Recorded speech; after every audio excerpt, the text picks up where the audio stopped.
earplugs, headphones,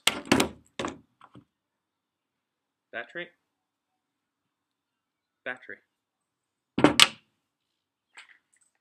pump. Each of these things is different, and yet they're the same.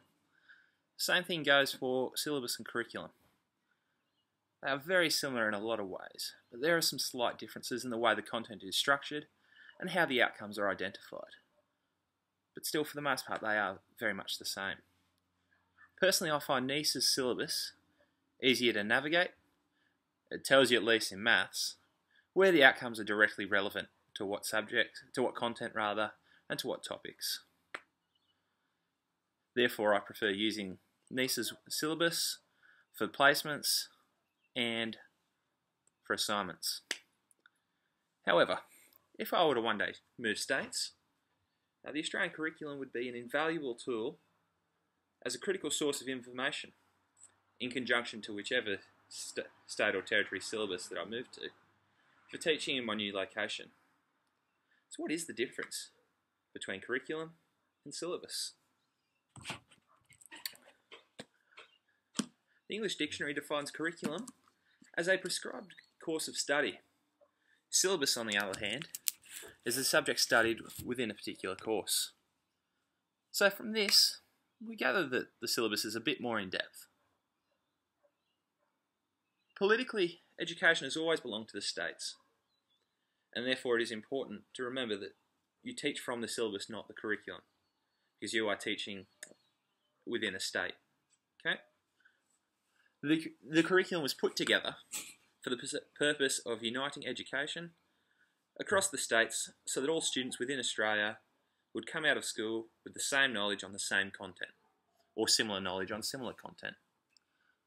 The state syllabi, or syllabus, is based around the outcomes outlining how the content is structured within the state education system. For example, some work that is Year 10 in the mathematics curriculum may be studied in Year 9 stage 5.1 or perhaps even earlier. This shows that in the later stages of the New South Wales syllabus, and in particularly in the maths syllabus, there are some differences between the syllabus and the curriculum. It's also worth noting that the content that you study in the curriculum and the syllabus is going to have a different perspective for students from all over the place. A student in Dubbo is going to have a different perspective on a lot of content to a student from Port Macquarie, or a student from Bathurst or Albury or Wagga Wagga. Okay? These are all locations where there is a CSU, and so I feel like it's important to point that out. Back to the difference in stages. Particularly in mathematics, it's mainly due to the strands within the New South Wales curriculum, particularly in stage 5, where there's 5.1, which is the strongest students, 5.2, which are the students who've got a sound grasp on the content from previous years but haven't been the top performers, and 5.3, which is generally the students who need more help. Some schools will allow students to pick which stage they go into, whilst others, it is decided based upon their grades. So it's important for you to know that when you go into a school. There are differences between the stages in the curriculum and in the syllabus. For starters, in New South Wales, foundation is actually called kindergarten, but from foundation to Year 2, that's early stage 1 and stage 1 in New South Wales, but that's just stage 1 in the curriculum. From Years 2 to Year 6, that is stages 2 and 3 in New South Wales, but it's only stage 2 in the curriculum.